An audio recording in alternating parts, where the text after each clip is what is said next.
प्राचीन द्वापर का मुकुट है, आप देख सकते हैं ये उसी समय का मुकुट है। नमस्कार दोस्तों, कैसे हो आप सभी देख रहे हैं अंधे का ब्रज और मैं हूँ आपके साथ सूरज। दोस्तों, पिछली वीडियो में हम भांडीर वन में थे और आज भी हम भांडीर वन आ चुके हैं दोबारा से।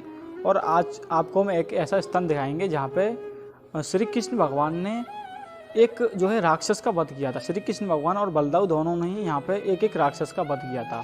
पहले मैं आपको श्री कृष्ण भगवान की स्टोरी बता देता हूँ। यहाँ पे एक राक्षस था, जैसे कि आपने किस्से कहानियों में और टीवी सीरियल्स में भी सुना होगा कि एक राक्षस था जो श्री कृष्ण भगवान जब गौचारण करते थे तो वो बछड़े के रूप में, मैं कहूँ तो गाय के रूप में आ गया था और वो श्री कृष्ण भगवान ने उसका जो उद्धार किया था उसका वध किया था। और फिर वध के बाद में कहा जाता है कि श्री कृष्ण भगवान के जो ग्वाल वाल थे जितने भी, उन्होंने कहा कि भैया अब ना खिलाएंगे हम तो अपने साथ, अब तो तेने गैया मार दी, तो मतलब पाप ही है वो। आपको पता हो जैसा कि गाय वगैरह का जो है कोई मार देता है तो उसको सारे धामों में जाना पड़ता है अपनी शुद्धिकरण के लिए। तो इसी प्रकार से कृष्ण भगवान को यहाँ पे बंसी से कुआं खोदना पड़ा। जैसा कि मैं आपको दिखा दूँ, हम इसी कुएं के पास खड़े हुए हैं। जो कुआं है अभी तो कुआं है, मतलब पुराने समय में यहाँ पे कुंड हुआ करता था, अभी ये कुएं के रूप में है। तो ये श्री कृष्ण भगवान ने खोदा और यहाँ पे जितने भी धाम थे, जितने भी लोग थे, सभी ने अपने अपना जल ऊपर से दिया और श्री कृष्ण भगवान ने यहाँ पे स्नान किया था और यहाँ पे उन्होंने अपनी जो है शुद्धि की थी। देखिएगा पूरा कुआं, ये इधर दिखाइए। और दोस्तों, कहा जाता है कि आज भी यहाँ पे इस कुएं का जो है जल ग्रहण करने से, जल का स्नान करने से जितने भी रोग हैं, जितने भी कष्ट हैं, सब दूर हो जाते हैं। और आ जाइए इधर। जैसा कि साथियों, जब यहाँ पे श्री कृष्ण भगवान अपने पाप से मुक्ति पा रहे थे, जब यहाँ स्नान कर रहे थे, सभी जो देव लोग हैं, जितने भी धाम है, सभी का यहाँ पे जल पे स्नान कर रहे थे, उसी समय श्री कृष्ण भगवान बचपन में एक मुकुट धारण करते थे। आपको मैं यहाँ पे दिखाऊं तो श्री कृष्ण भगवान एक मुकुट धारण करते थे और उन्होंने अपना मुकुट उतार के यहाँ पे रख दिया था और उन्होंने स्नान किया था।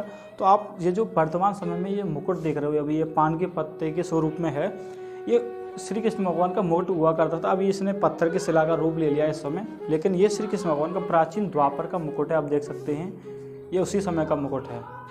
और यही श्री कृष्ण भगवान का आप कितना दिव्य, कितना जो है बड़ा, आप देखिए इसका साइज देखें तो कितना बड़ा मुकुट है। और साथियों, जैसा कि हमने यहाँ पे श्री कृष्ण भगवान ने एक जो राक्षस का वध किया था और उसी प्रकार से यहाँ पे बलदाऊ जी ने भी प्लम्बासुर नामक एक राक्षस का वध किया था। उसके बारे में पूरी कहानी, पूरी कथा है, हमें यहाँ के सेवक बताएंगे। नाम बता दीजिए। हाँ, सुरेश दीक्षित जी हैं। सुरेश दीक्षित जी यहाँ की पूरी जो है कहानी, पूरी कथा बताइए।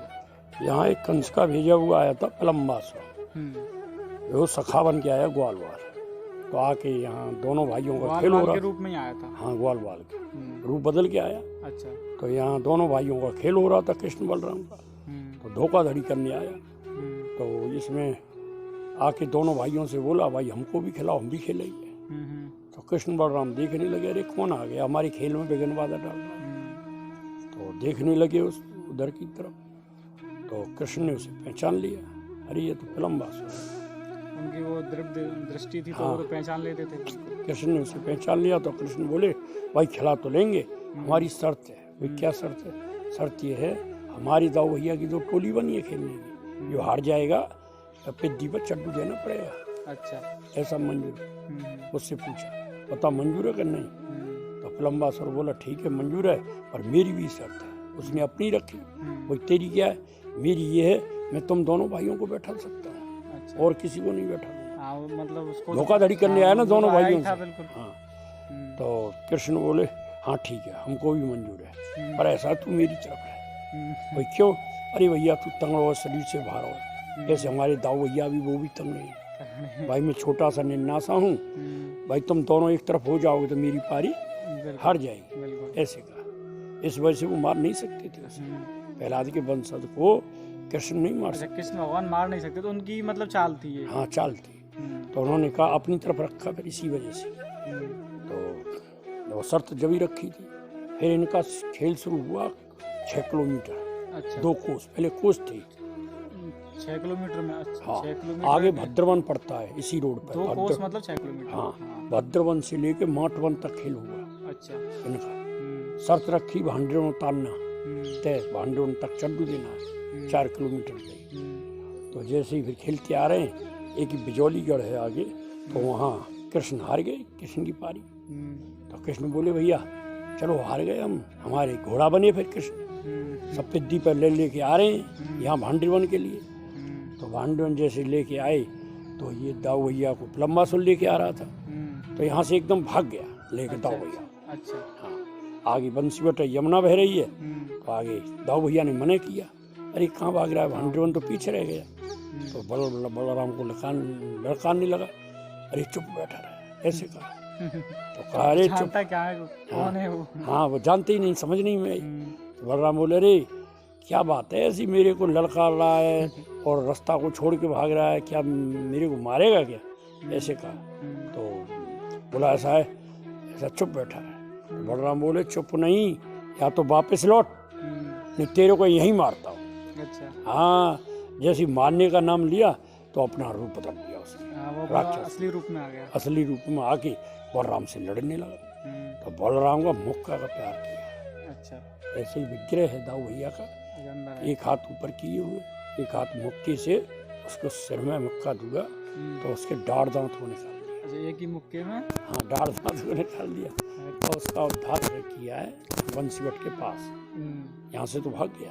अच्छा अच्छा। हाँ, यहाँ से मतलब कुछ दूर होगा? पास में बंसीवट है, वहाँ जाना तो वहाँ जो खेती है, जो डाढ़ दांत निकाले, डाढ़ की नाम से खेती प्रसिद्ध है जमीन। अब अच्छा, खेती जो जमीन, डाढ़ के नाम से वो स्थान हाँ अच्छा, अब भी प्रसिद्ध है। अंदर दर्शन है क्या? हाँ, दर्शन है। चलिए आपको दर्शन करा दे। इतनी जो है सुंदर, इतनी अच्छी जो कहानी कथा बताई महाराज जी ने, दर्शन भी कर देते हैं, ऐसा मजा भी आता है।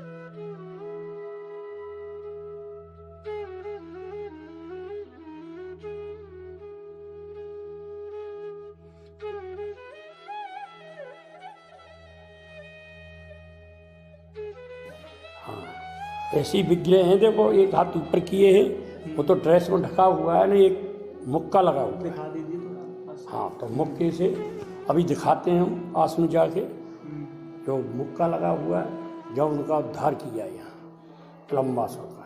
बिल्कुल। हाँ, बाजू में रेवती मैया है, इधर कृष्ण राधा है, ये कृष्ण बलराम मंदिर बोला जाता है। आओ दिखा दें।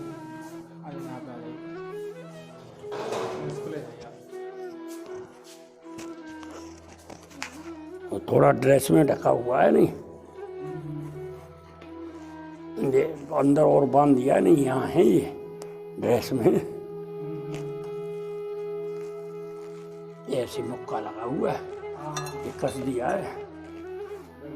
हाँ, उसका उद्धार किया है इस जगह। ये हल चिन्ह है ना दाऊ भैया का, हल का चिन्ह है। हाँ, कृष्ण की बांसुरी का चिन्ह है। तो साथियों, हमने आपको दिखाई आज भंडीर वन, और एक ऐसा स्थान, ऐसा दिव्य और ऐसा प्राचीन स्थान जिसके बारे में मैं मानता हूं कि 90% लोग नहीं जानते, जो कि धीरे धीरे लोग जान रहे हैं। और उम्मीद करते हैं अंधे का ब्रज सीरीज आपको ऐसे ही पसंद आ रही होगी और ये वीडियो भी आपको पसंद आएगी। मिलते हैं किसी और वीडियो में। गुड बाय, जय हिंद एंड जय भारत।